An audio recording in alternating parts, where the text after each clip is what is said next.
Tudo da Canção Nova em um só lugar. Canção Nova Play. Muito boa tarde, meus caros amigos, amigas que acompanham a TV Canção Nova. Boa tarde a vocês que estão aqui no nosso auditório Canção Nova. Muita gente que já chegou para o ENF, tá certo? E nós estamos aqui começando o nosso programa de hoje, Pergunte e Responderemos, ok? Já estou aqui com as perguntas e quero convidar vocês para nós rezarmos. Pedir a Nossa Senhora que nos acompanhe nesta hora com a sua intercessão, para que com a luz do Divino Espírito Santo a gente possa responder as perguntas que já chegaram aqui, né? De acordo com aquilo que a igreja nos ensina, tá bem? Em nome do Pai, do Filho e do Espírito Santo. Amém. Ave Maria, cheia de graça, o Senhor é convosco. Bendita sois vós entre as mulheres. Bendito é o fruto do vosso ventre, Jesus. Santa Maria, Mãe de Deus, rogai por nós, pecadores, agora e na hora de nossa morte. Glória ao Pai, ao Filho e ao Espírito Santo. Como era no princípio, agora e sempre. Amém. São José, rogai por nós. Em nome do Pai, do Filho e do Espírito Santo. Amém. Muito bem, eu quero começar o nosso programa mostrando aqui novamente, né? Esse comunicado que a Canção Nova sempre manda a todos aqueles que são colaboradores da Canção Nova, né? O boleto que você recebe aí na sua casa. A Canção Nova, você sabe, não tem outra fonte de recurso. É a sua contribuição, claro, com os produtos de evangelização também que a Canção Nova disponibiliza, ok? E nós pedimos aqui que você mande para nós, não esqueça de mandar o comprovante do seu depósito para, não é, a sua identificação aqui no seu cadastro, ok? Muito bem. Temos aqui também um livro para mostrar hoje, da irmã Maria Eunice, que trabalha muito com o Ministério de Cura, Libertação, né? Hora do Milagre. O que é esse livrinho, Hora do Milagre, da irmã? Dizem os franceses, né, que os grandes perfumes vêm nos pequenos frascos. É um livro pequenininho, mas é o quê? 20 minutos com Jesus sacramentado. Para você fazer 20 minutos de adoração, né, ela orienta você aqui nesse livrinho, como é que você deve fazer. Muita gente não sabe como rezar, né? Tem muitas maneiras de a gente fazer adoração ao Santíssimo. Por exemplo, São Pedro Julião Eymar recomenda 4 partes, 15 minutos para você fazer 1 hora de adoração. Faz 15 minutos de adoração, 15 minutos de louvor, 15 minutos de intercessão, 15 minutos de ação de graças. Pronto, você passa 1 hora ali diante do Santíssimo, recebendo muitas graças. Muito bem, vamos aqui para as perguntas que já chegaram, ok? Quando a pergunta chega aqui, bem ligada à doutrina, a gente responde de acordo com a doutrina da igreja. Quando a pergunta não é ligada diretamente à doutrina, eu dou uma opinião. Opinião, fica com ela quem achar que deve. Quero dizer o nome da cidade de vocês que estão aqui. É uma alegria recebê-los aqui. Temos amigos de Piracicaba, em São Paulo. Quem são? Pode levantar a mão. Isso, bem-vindos. São Caetano do Sul, São Paulo. Ok. São Borja, Rio Grande do Sul. Bastante gente aí de São Borja. Campina Grande, na Paraíba. Também um time grande aí. Ituiutaba, Minas Gerais. Ali. Jacutá, no Pará. Certo? Brumado, na Bahia. Beleza, e Jundiaí, São Paulo. Se tiver mais alguém que não está anotado aqui, depois do intervalo a gente coloca o nome de vocês também, ok? Muito bem, vamos às perguntas que já chegaram aqui. Olha, a primeira pergunta é a pessoa que pede para não ser identificada, a gente não identifica, claro. Ela pergunta assim: sou professor de biologia e preciso ensinar sobre os métodos contraceptivos. Cometo pecado ao fazê-lo? Não, se você é obrigado a falar dos métodos contraceptivos, fale. Agora, se você é cristão, o que você deve fazer é dizer o seguinte: a Igreja Católica, né, para os católicos, a Igreja não concorda com os métodos contraceptivos artificiais. A Igreja recomenda o método natural, o bíblico. Então, você pode expor, existe camisinha, existe pílula, existe DIU e tal. Agora, o DIU é abortivo, né? Você pode colocar e depois coloca a posição da igreja como católico. As coisas ficam bem claras, né? Davi Lucas: Estevão foi o primeiro mártir? Foi. E quanto aos santos inocentes, também considerados mártires, os santos inocentes, a igreja também chama de mártir, mas é um martírio diferente, né? As crianças não tinham consciência que elas estavam passando pela morte, mas a igreja considera um martírio. Agora, um martírio consciente, como Estevão, aí foi o primeiro, né?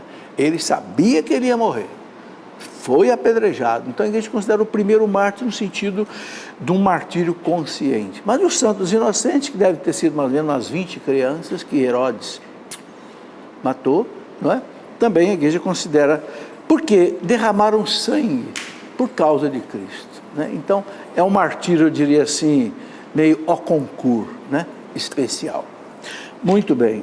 Célia Maria, onde está o túmulo de Maria, mãe de Jesus? O túmulo de Nossa Senhora está em Jerusalém.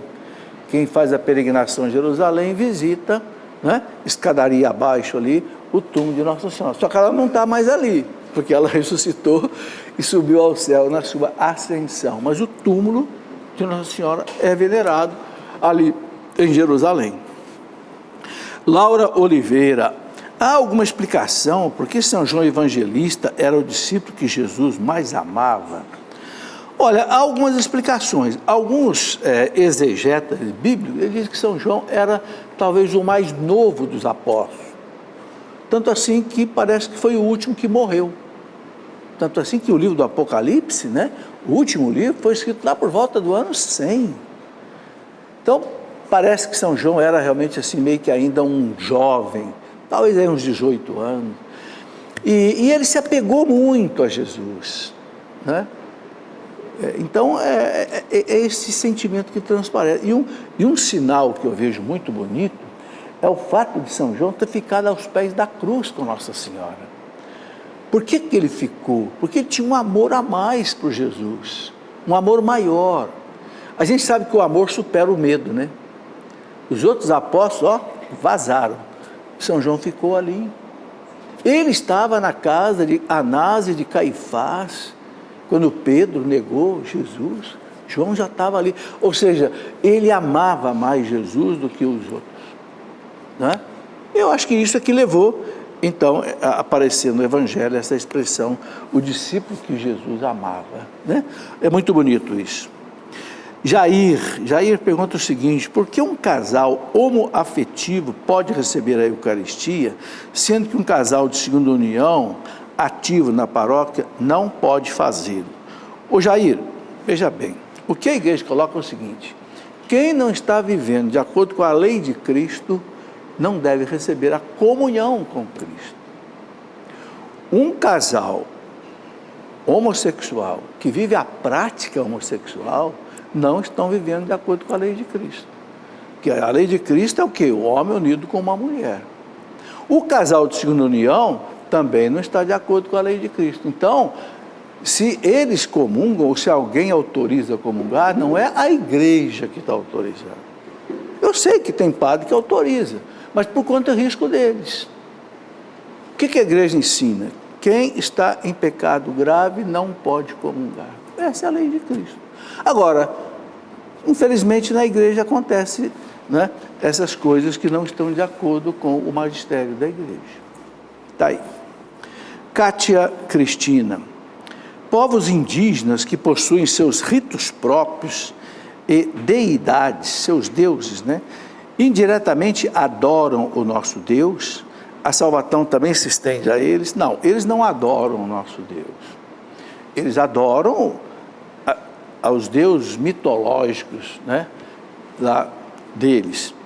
Agora, com relação à salvação deles, o que diz o nosso catecismo da Igreja Católica, aqui no parágrafo 846? O catecismo diz que a igreja é necessária para a salvação. A Igreja Católica é necessária para a salvação. Aqueles que sabem disso e que recusam a igreja podem estar perdendo a sua salvação. O catecismo fala bem claro aqui, olha, vou ler, parágrafo 846. Apoiado na Sagrada Escritura e na tradição da igreja, o Concílio Vaticano II ensina que esta igreja peregrina é necessária para a salvação. Vou mostrar aqui, pedir para um câmera aqui, você? Dá um close aqui, ó. É necessária para a salvação. O único mediador e caminho da salvação é Cristo, que se torna presente em seu corpo, que é a igreja. Então, Cristo salva através da igreja. Agora, o catecismo diz aqui, né? Diz uma coisa aqui muito séria, né? Por isso não podem salvar-se aqueles que, sabendo que a Igreja Católica foi fundada por Deus, por meio de Jesus Cristo, como instituição necessária, apesar disso, não quiserem nela entrar ou nela perseverar. A igreja é necessária, porque Cristo deixou a salvação na igreja, principalmente através dos sacramentos. Agora, o catecismo também diz aqui, a pessoa que sem culpa não conheceu a igreja, não conheceu Cristo, não conheceu o Evangelho, pode se salvar? Pode. A salvação da igreja vai alcançar essa pessoa se ela viveu de acordo com a sua consciência. Então, um índio no meio da selva, nunca viu falar de evangelho, nunca foi evangelizado, mas se ele viveu de acordo com a sua consciência, que também é a voz de Deus, ele pode se salvar. Está escrito aqui, ó. Olha aqui, aqueles, portanto, que sem culpa, ignoram o Evangelho de Cristo e sua igreja, mas buscam a Deus com coração sincero e tentam, sob o influxo da graça, cumprir por obras a sua vontade conhecida por meio do ditame da consciência, olha aí, podem conseguir a salvação eterna. Então, a gente não pode desesperar da salvação de ninguém. Fulano não é católico, é de outra religião. Só Deus pode julgar. O que nós temos que fazer é rezar para que todos se salvem. São Paulo escreveu lá para Timóteo, né? 1 Timóteo 2,4, Deus quer que todos se salvem e cheguem ao conhecimento da verdade, a verdade que a igreja ensina. Então, é isso que a gente tem que pedir a Deus e rezar, né? Muito bem. Clarissa Casemiro, a vontade de Deus para a minha vida se refere à minha religiosidade ou também à minha vida profissional e familiar? Não, Clarissa, a vontade de Deus se refere a toda a nossa vida, vida profissional, vida familiar, vida religiosa, em tudo tem a vontade de Deus. Por exemplo, no trabalho, o trabalho é sagrado. Primeira coisa que Deus criou para o homem depois do pecado original, o que foi? Foi o trabalho. Adão, meu amigo, agora você vai ter que tirar o pão de cada dia, com o suor do teu rosto. O trabalho. O trabalho entrou no mundo, diz o Papa Paulo VI, como redentor. Quem trabalha, vive direito, não vive? Quem fica no ócio aí sem trabalhar, né? Daqui a pouco começa a querer roubar, começa a fazer coisa errada. O trabalho santifica o homem. Então, é vontade de Deus, a sua vontade na família, como pai, como mãe, como filho, viver de acordo com a lei de Deus. No trabalho, você viver de acordo com a lei de Deus, ser um trabalhador honesto, que não fica matando o tempo, não rouba o patrão, não engana. Como professor, você ser um professor adequado, competente, que prepara a sua aula, entendeu? A vontade de Deus está em toda a nossa vida. A gente não pode dividir a nossa vida em duas partes, uma parte religiosa e uma parte profana. Enquanto eu estou na igreja, no grupo de oração e tal, eu estou fazendo a vontade de Deus. Lá fora, aí, na minha vida, não. Toda a nossa vida é sagrada. São Paulo fala, na carta aos Colossenses, capítulo 3, versículo 17, São Paulo fala assim, tudo o que fizerdes, por palavras ou por obras, faça em nome do Senhor Jesus. Olha que beleza. E depois no versículo seguinte, 23, ele fala, tudo o que fizerdes, fazei de bom coração, não para os homens, mas para o Senhor, certo de que recebereis a recompensa das mãos do Senhor. Então, sabe, gente, toda a nossa vida é sagrada, toda, entende? Eu costumo comparar, dizer assim, se você, né, é dona de casa, vai fazer o almoço da família, faça esse almoço como se Jesus viesse almoçar.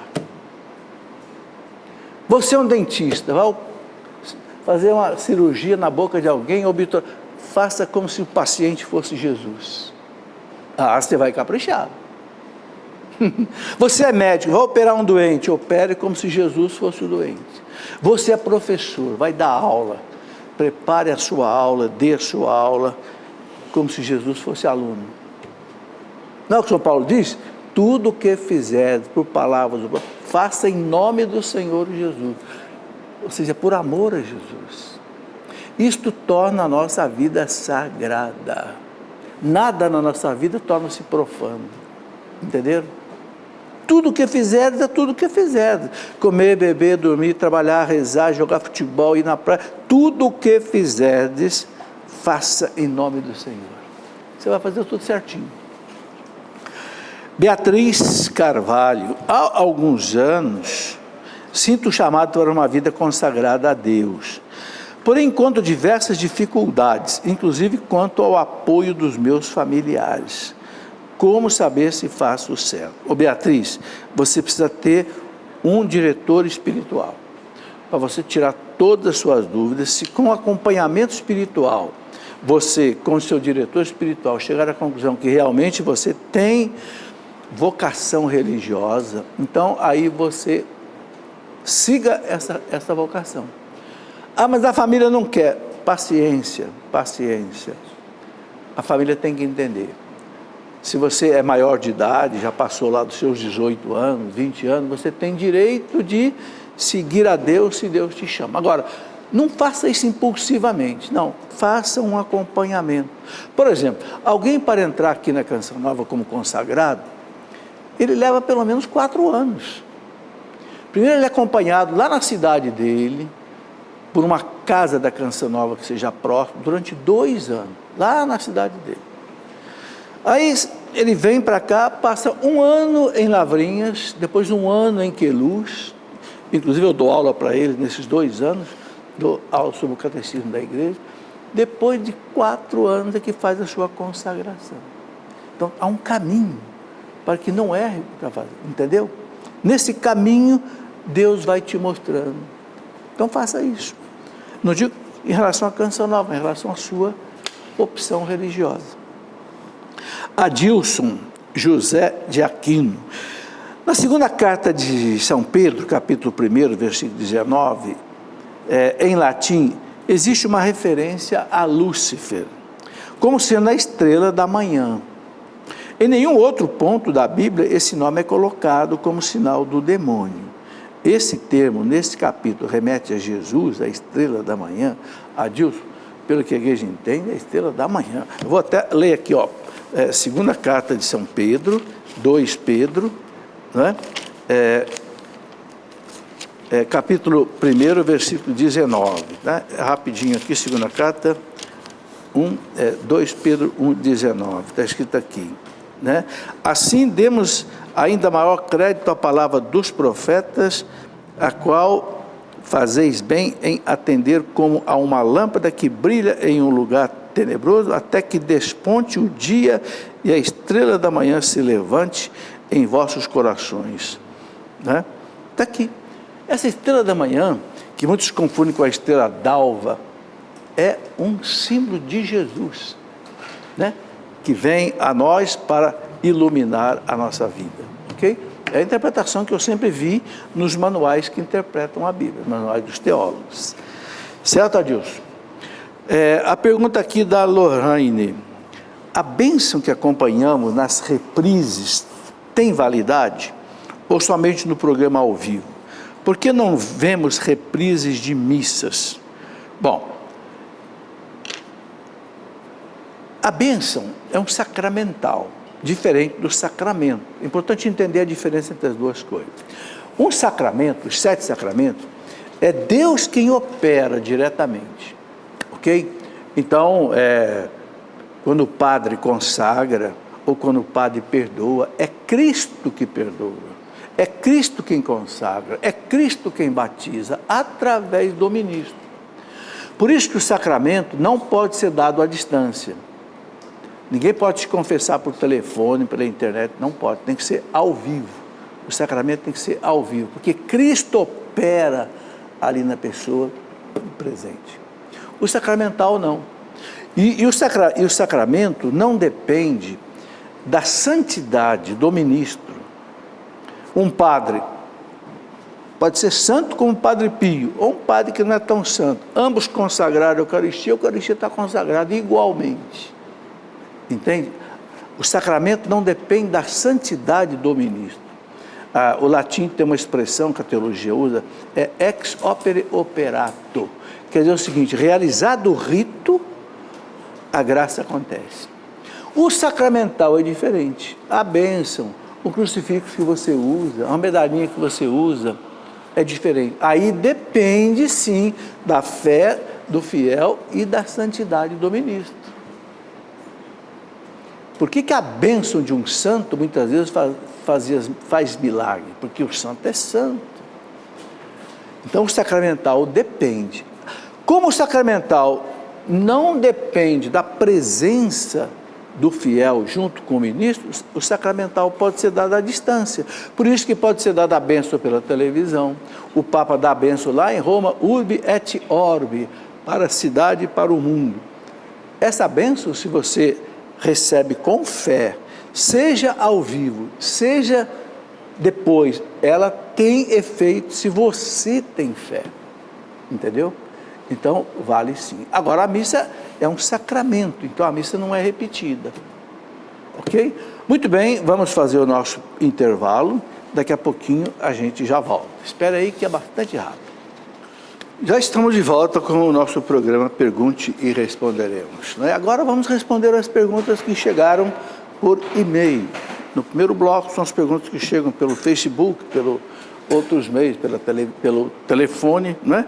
E antes eu queria rapidamente mostrar algo que eu tenho trabalhado com muito carinho. Vocês estão vendo aqui uma coleção grande de pequenos livros, né? O que são esses livros? E cada um tem cada coleção tem uma cor. São livros sobre a nossa doutrina.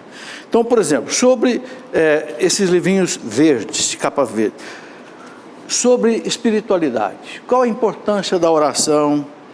Como perseverar na vida espiritual, né? Você conhece o poder do sangue de Cristo? Por que ser devoto do coração de Jesus? O combate da fé? Enfim, são livrinhos que respondem assunto de espiritualidade. Aqui na cor azul, alguns temas de doutrina. Por que venerar as santas relíquias? Por que os católicos veneram as imagens? Coisa que o povo tem dúvida. Então, um livrinho, né, pequeno para tirar essa dúvida. Aqui, numa outra cor, nós temos livros aqui que estão relacionados com a história da igreja. Por exemplo, você sabe o que foi a Inquisição? Né? Você sabe o que é ideologia de gênero? Você conhece a verdade sobre Galileu Galilei? Então, essa coleçãozinha, eu tenho trabalhado, tendo visto as perguntas que eu recebo. Só aqui nesse programa, Pergunte e Responderemos, que esse programa já está com 6 anos, nós já respondemos aqui cerca de 6.000 perguntas. Sem contar no Trocando Ideias, sem contar nas lives que eu faço. Então, dessas perguntas, eu vou percebendo o que o povo mais tem dificuldade e vou transformando nesses livretos. Aqui, por exemplo, nessa outra cor, livros sobre a Bíblia. Você sabe o que é o Apocalipse? Você entende o Apocalipse? Por que não basta só a Bíblia? Por que nós católicos não temos só a Bíblia? Nós temos a tradição e temos também o magistério. Né? Como ler e entender a Bíblia? Ok? Como entender as páginas difíceis do Antigo Testamento? Como entender aquelas 10 pragas do Egito? Como entender Sodoma e Gomorra? Como entender o dilúvio? Ok? Enfim, esses livros, essa coleçãozinha ajuda a gente a compreender aí as coisas da nossa fé. Né? O profeta Oséias, lá no capítulo 4 dele, versículo 6, Oséias diz assim, 700 anos antes de Cristo, hein? Oséias, falando para os sacerdotes judeus, ele dizia, o meu Deus, falando através do profeta, né? O meu povo perece por falta de doutrina. O meu povo perece por falta de formação. Isso vale hoje. Isso vale hoje. O povo católico perece por falta de formação. Muita gente deixa a Igreja Católica, que é a única que tem a confissão, a única que tem a Eucaristia, a única que tem a Virgem Maria, os anjos, e vai para seitas. Porque falta de formação, falta de doutrina. Então essas coisas todas, eu me dedico a minha vida inteira, criei até uma editora para isso, para fazer formação. A gente tem muito reavivamento, mas tem pouco aprofundamento. Uma árvore sem raiz não fica de pé. A árvore não pode crescer só para cima, não. Se ela não crescer para baixo, o vento derruba, não é? Ou então ela morre de seca, porque é a raiz que tira nutrientes da terra. Então a raiz tem que descer lá nos lençóis freáticos e buscar água. É a doutrina. Entenderam? Vamos aqui. Joana Moraes. Por que a Igreja Católica pede abstenção de carne em certos dias santos? Existe a relação da carne com o sangue ou a vida? Não, não existe. Os judeus antigos achavam que a vida estava no sangue. Por isso eles não comiam carne com sangue. Né? Inclusive tem hoje alguns elementos do protestantismo que não aceitam nem fazer transfusão de sangue. Né? Vocês sabem disso, né? Porque acham que está passando a vida de um para o outro. Não é. A vida não está no sangue. Onde é que está a vida? A vida está na alma. O que é a morte? Quando a alma separa do corpo. A vida está na alma, não está no sangue. Ok? Volta a pergunta. Volta. Aí. Por que a igreja pede abstenção de carne em certos dias? É um pequeno sacrifício. Você fala, mas deixar de comer carne não é sacrifício nenhum. Come um ovinho, né? Come um peixinho, mas a igreja quer preservar o sentido. Não é tanto a intensidade do sacrifício, mas é o sentido do sacrifício. Você deixando de comer carne, na quarta-feira cinza, na sexta-feira santa, são os 2 dias obrigatórios, né? A igreja pede também que nas sextas-feiras, é bom a gente também se abster de carne, né? Então você está fazendo uma penitência, você está valorizando o sentido da penitência, o sentido do jejum. Não é só a intensidade do fato, mas também o seu significado. André Luiz de Brasília. Como um católico deve se atentar à diversidade cultural, exceto participar das meditações, reflexões de outras culturas, como a indiana, que faz uso de música e incensos próprios? Veja, gente, se essa cultura envolve religião, você não pode misturar. A gente tem que respeitar todas as culturas e todas as religiões, ok? Liberdade religiosa, respeito com todo mundo. Agora, se você é católico, não misture a sua fé com nada, ok? Não misture. Eu escrevi um livro, já faz bastante tempo, né? Eu chamei de Falsas Doutrinas. Falsas doutrinas para nós, né? Por que o nome falso? Porque são doutrinas que não se compactuam com a fé católica.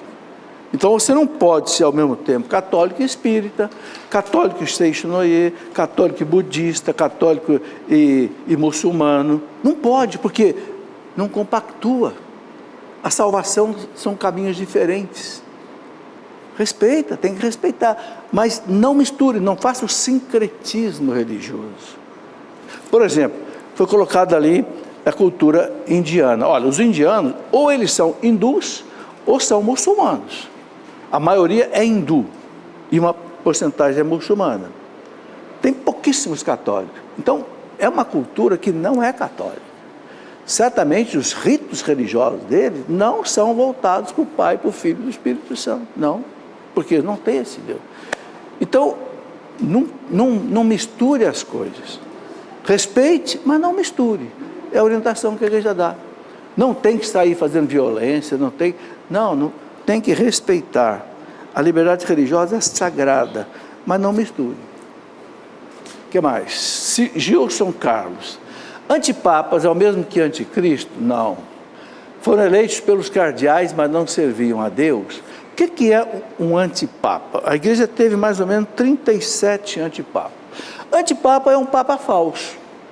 Quando já existia um papa legítimo, aprovado, eleito no conclave, de repente um grupo de cardeais se rebelava, que não votaram naquele papa, e acaba elegendo um outro. Então houve isso muito na história da igreja, muito, infelizmente mais de 37 vezes.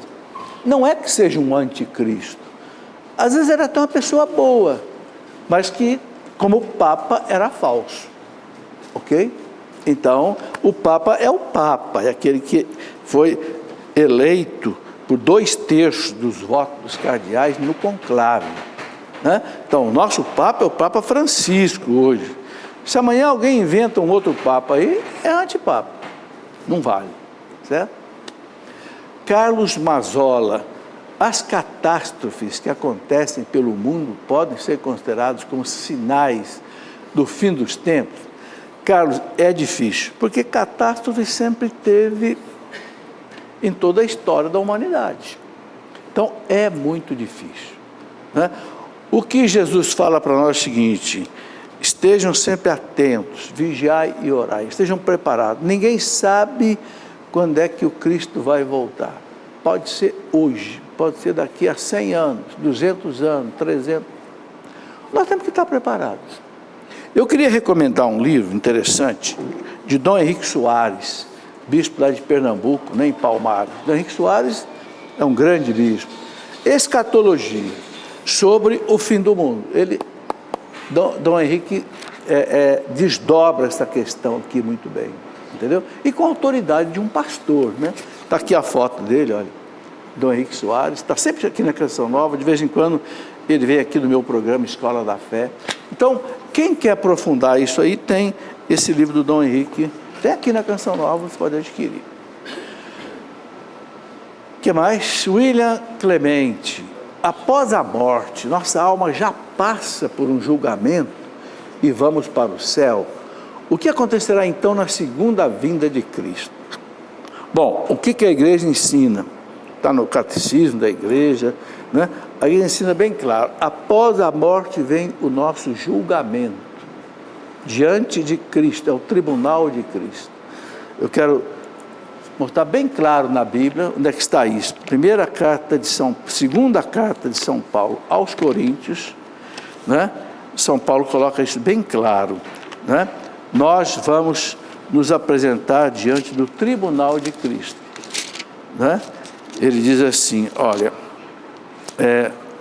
está aqui, 2 Coríntios 5, 10, porque teremos de comparecer diante do tribunal de Cristo, ali cada um receberá o que mereceu, conforme o bem ou o mal que tiver feito enquanto estava no corpo. O bem ou o mal que eu fiz nesta vida, eu vou receber, né, diante de Cristo ali no tribunal. E depois, né, a carta aos Hebreus, capítulo 9, versículo 27, a carta aos Hebreus fala claro, Hebreus 9, 27. Eu quero ler, né, para ficar bem documentado. Está aqui, ó. Como está determinado que os homens morram uma só vez, e em seguida vem o juízo. Então está aqui, bate certinho o que São Paulo fala. A gente morre uma só vez, por isso que a igreja não acredita na reencarnação, porque na reencarnação morre várias vezes. Não, morre uma única vez, e em seguida vem o juízo, diante de Cristo. Desse juízo, define a vida eterna da pessoa. Se ela vai para o céu, se estiver perfeitamente santificada. Se não estiver perfeitamente santificada, completa a santificação no purgatório.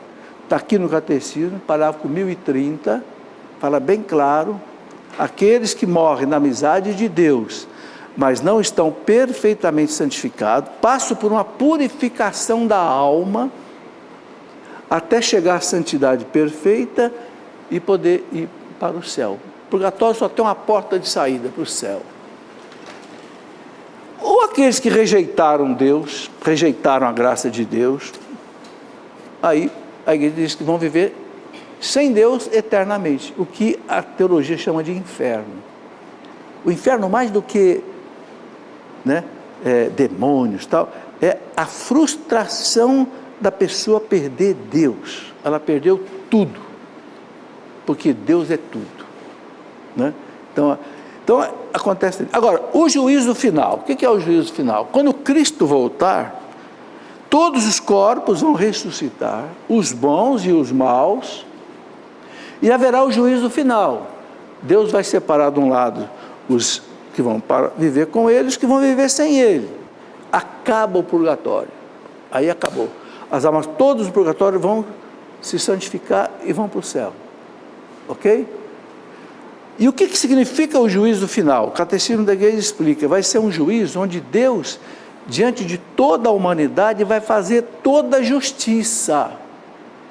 Isso é muito difícil de compreender.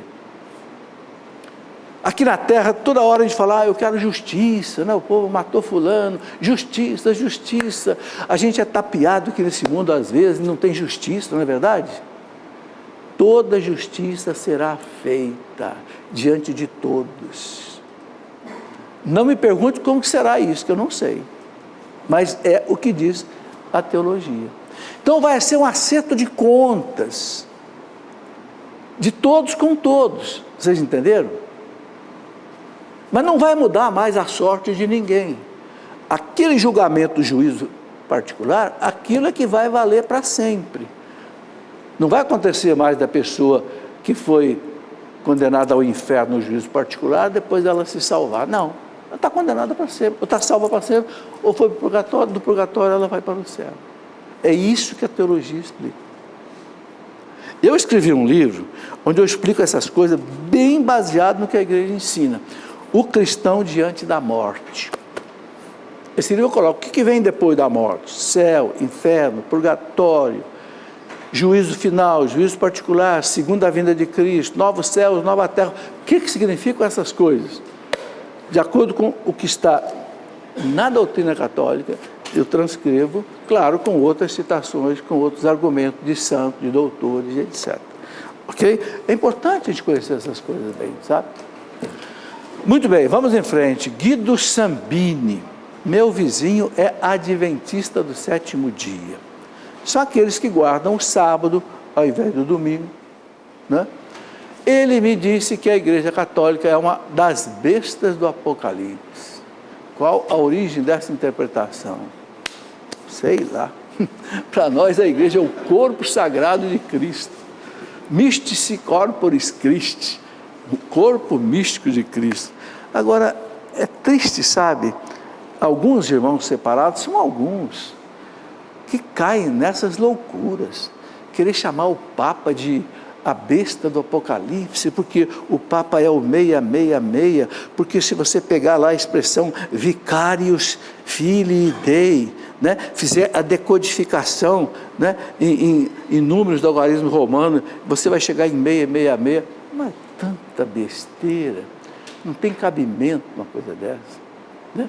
É interessante que se você pegar o nome de muita gente e fizer a decodificação, você vai chegar em 666, né?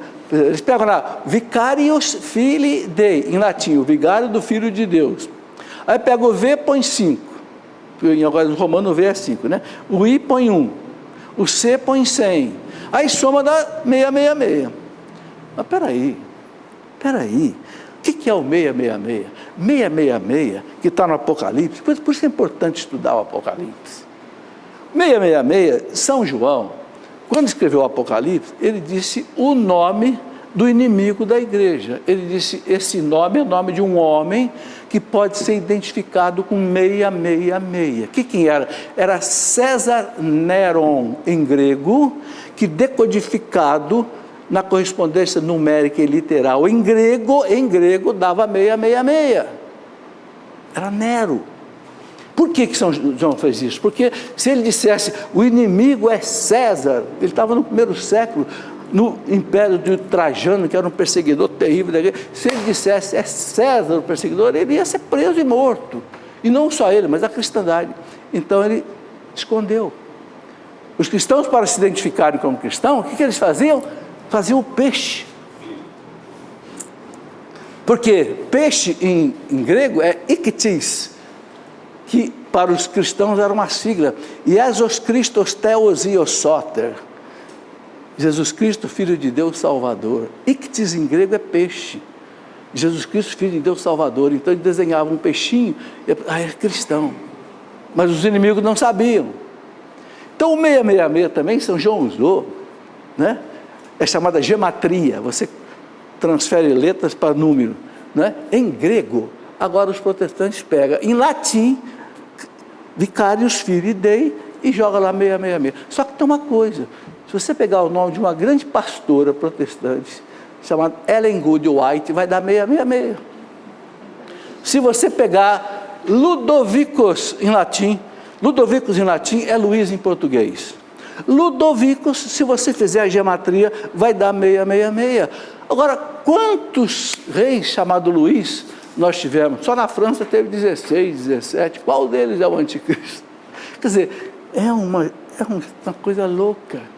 Esse negócio de querer chamar o Papa de besta do Apocalipse, a igreja, não dá nem para considerar. Quer dizer, não é nem falta de religiosidade, é falta de cultura, é falta de conhecimento, né? Tem um livrinho aqui que se chama Como Entender o Apocalipse. Aqui eu explico essas coisas com detalhes. Estão vendo por que eu escrevo essas coisas? Isso que eu expliquei aqui, está aqui nesse livrinho. Tomás Frota: estou passando dificuldades com meus pais. Eles são divorciados, têm sido bem ásperos com os filhos. Têm um sentimento de posse e chegam a insultar e ofender. O que a igreja e a Bíblia dizem a respeito disso e como os filhos devem agir perante essa situação? Tomás, a igreja sempre quer o quê? A reconciliação. A igreja quer a paz, a igreja quer o bem de tudo. É o que a igreja quer, né? Se o seu pai é assim áspero, né? E não tem esse sentimento com vocês, sabe, eu conheço muitos filhos que, bem evangelizados, depois mudaram até a fé dos pais, né? Padre Jonas costumava dizer nos encontros de jovens, me lembro bem, quando eu era jovem, Padre Jonas dizia assim: se seu pai não ama você, se seu pai é grosso com você, vingue-se de seu pai, amando, fazendo o bem para ele, porque o cristão paga o mal com o bem, o cristão não paga o mal com o mal. Então o que eu diria para quem fez essa pergunta, né, se você puder pagar o mal com o bem, né? São João da Cruz dizia assim: onde não tem amor, semeia amor e você vai colher amor. Não tem outro jeito, né? Então, o livro do Apocalipse, o livro do Eclesiástico, eu acho muito bonito isso daqui, no Eclesiástico, no capítulo 3, que fala dos pais e dos filhos, né? O Eclesiástico, ele diz assim, né? Quando fala para os filhos amarem os pais, aqui no capítulo 3, vale a pena ler todo esse capítulo 3 do Eclesiástico. Ele fala assim, falando para os filhos, Eclesiástico 3,16: por teres suportado os defeitos de tua mãe e do teu pai, te será dada uma recompensa. Só que aí ele fala 3 recompensas. Primeiro, tua casa tornar-se-á próspera na justiça. Tu serás lembrado no dia da aflição, e teus pecados dissolverão como gelo debaixo do sol forte. Deus sabe disso. Deus sabe que tem pai grosso, pai estúpido, tem pai que chega até a estuprar uma filha. Tem. Mas é pai. Então o Apocalipse diz: se você suporta, é uma palavra forte, né? O defeito do seu pai, Deus vai te dar uma recompensa. Tua casa será próspera na justiça, tua casa será uma casa de Deus. Segundo, né? Alguém vai lembrar de ti no dia da aflição. Terceiro, teus pecados vão se dissolver como gelo debaixo do sol forte. Deus sabe que é muito difícil um filho enfrentar uma situação dessa. Por isso que Deus derrama bênção sobre bênção para um filho que sabe enfrentar um pai adverso, quem sabe rezando pelo pai e tal. Agora, claro, que tudo depende também de até que ponto as coisas chegam, né? De repente, dependendo, não sei da idade de quem colocou isso, de repente até um afastamento do pai, por questão até de poder ter mais tranquilidade de vida, pode ser justo. Mas aí tem que conhecer o caso com mais detalhe, né? Márcia Gurgel, por que em João 14, 28 a frase termina, porque o Pai é maior do que eu? A Santíssima Trindade faz distinção entre as três pessoas? Não. A igreja diz que a Santíssima Trindade, as três pessoas têm a igual majestade, igual divindade. Pai, Filho e Espírito Santo são Deus 100%. Agora, quando Jesus fala que o Pai é maior, ele está falando como homem. Às vezes, Jesus fala como homem. Jesus fala, por exemplo, assim, que nem ele sabia quando o Filho vai voltar. E só o Pai sabe. Claro que ele, como Deus, sabia e sabe. Mas o que diz Santo Agostinho? Ele quis dizer o seguinte, como homem, na missão terrena que Deus Pai incumbiu ele, não cabia revelar isso. Então eu não sei, não é da minha competência. Então, às vezes, Jesus fala como homem, entendeu? E muitas vezes ele fala com a sua autoridade divina. Quando ele faz milagres, né? Quando ele ensina certas coisas, eu sou o pão vivo descido do céu, aí ele fala como Deus. Então a gente tem que entender.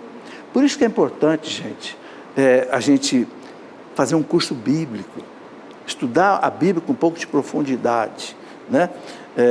Eu tenho 2 coleções na minha casa que explicam a Bíblia do Gênesis ao Apocalipse. Por exemplo, tem um manual que eu trouxe da Espanha, da Universidade de Navarra, que é do Opus Dei, e tem aqui no Brasil, vale a pena dizer, a editora Loyola tem uma coleção de mais ou menos 1.500 páginas, são 3 volumes, que se chama Comentário Bíblico. Ele analisa a Bíblia do Gênesis ao Apocalipse, para que você não faça uma interpretação errada. Eu peguei esse manual e eu gravei, vou até mostrar aqui, deixa eu ver se está aqui. Está aqui, ó. Vocês estão vendo aqui, curso bíblico. O que é isso aqui? Isso aqui tem 10 CDs aqui dentro. É um curso de 100 horas que eu gravei, explicando a Bíblia do Gênesis ao Apocalipse, em cima desses manuais que eu citei para vocês. Para que a gente tenha um entendimento da Bíblia sem erro. A Bíblia precisa ser interpretada. A Bíblia precisa ser... E a igreja tem o carisma de interpretar a Bíblia sem erro. Certo? Vilmar Fernandes, minha diocese tem párocos que autorizam irmãs religiosas a celebrarem o rito da missa. Que isso? Inclusive consagrando as espécies. Pura heresia. Não é a igreja católica mais. Essa celebração tem validade? Não. Elas não foram ordenadas. O que fazer, já que todo fato é do conhecimento do bispo local? Aleluia. Eu acho que o que tem que fazer, se é verdade o que a pessoa está falando aqui, que tem irmã celebrando missa, e o bispo sabe e não faz nada, se é verdade isso aqui, tem que comunicar para o núncio apostólico, que fica em Brasília, que é o representante do Papa. Porque a igreja não autoriza o sacerdócio feminino. Se é verdade exatamente o que está aqui, o que tem que fazer... Primeiro, vai checar com o bispo se é verdade isso aqui, né? Segundo, se o bispo aceita isso, o bispo está errado, aí tem que comunicar ao núncio apostólico em Brasília, na nunciatura apostólica. Agora, vejam bem, né? Vamos checar essa coisa direitinho, para não estar fazendo coisa atravessada aí.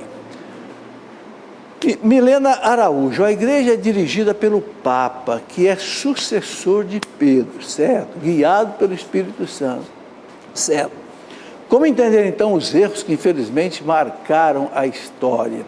Bom, Milena, boa pergunta, vamos separar 2 coisas. Uma coisa é o Papa como homem, e outra coisa é o Papa como chefe da igreja. O Papa como homem, ele pode errar.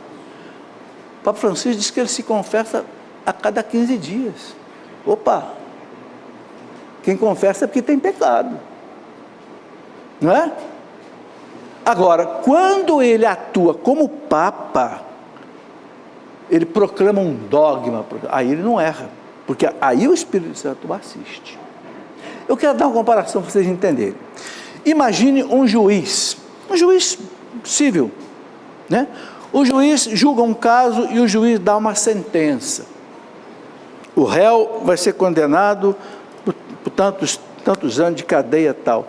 Eu pergunto, será que o réu pode chegar e dizer assim, senhor juiz, eu não vou aceitar a sua sentença porque o senhor é um homem pecador, porque o senhor se divorciou da sua mulher, porque pode acontecer isso? Não pode. Por quê? Uma coisa é o juiz como homem, outra coisa é o juiz como juiz que tem autoridade do Estado. Quando ele decide uma questão, ele está decidindo com a autoridade do Estado, está entendendo? Ninguém pode contestar, só na justiça. O Papa, como homem, ele pode ter erro, mas quando ele atua como Papa, especialmente ex-cátedra, que a gente diz, né? Pronuncia um dogma, por exemplo. O Papa Francisco não pronunciou nenhum dogma. O Papa João Paulo II pronunciou exatamente o dogma dizendo que mulher não pode ser sacerdote. João Paulo II, no documento Ordinatio Sacerdotalis, colocou isso claro e disse encerrada a questão, assunto fechado na igreja. Aí ele tem assistência do Espírito Santo, entenderam? Mas no comportamento pessoal, então por que houve muito erro de Papa na história da igreja? Porque erravam como homem, ou erravam mesmo. Mas interessante, nunca houve, olha que coisa interessante, nunca houve na história da igreja. Gente, eu estudei História da Igreja, vocês estão vendo 3 volumes aqui de História da Igreja, ó. História da Igreja Antiga, Média e Moderna Contemporânea. Nunca na história da Igreja, sou professor de História da Igreja no seminário da Canção Nova, nunca na história da Igreja, uma bula pontifícia de um Papa foi cancelada, tendo erro. Mesmo alguns papas que não foram tão dignos, como o seu Alexandre VI, como o seu João XII, que era um menino de 18 anos de idade, Papa com 18 anos de idade, uma época tenebrosa da igreja. Mesmo esses papas mais complicados, nunca uma bula pontifícia deles, de doutrina, foi cancelada até hoje. É a prova que o Espírito Santo guia ele como Papa. Como homem, ele tem seus pecados. É interessante entender isso. Muito bem. É hora de encerrar o programa. Por mim, eu ficava aqui mais tempo. Olha, agradeço a vocês que vieram participar ao vivo, você de casa, né? Tenho aí um bom final de semana aqui com o ENF, né? Da Renovação Carismática Católica. A Canção Nova vem da Renovação Carismática Católica, né? E tem, então, uma boa estadia aqui na Canção Nova e vocês em casa com a bênção de Deus. Muito obrigado. Deus seja louvado. Tudo da Canção Nova em um só lugar. Canção Nova Play.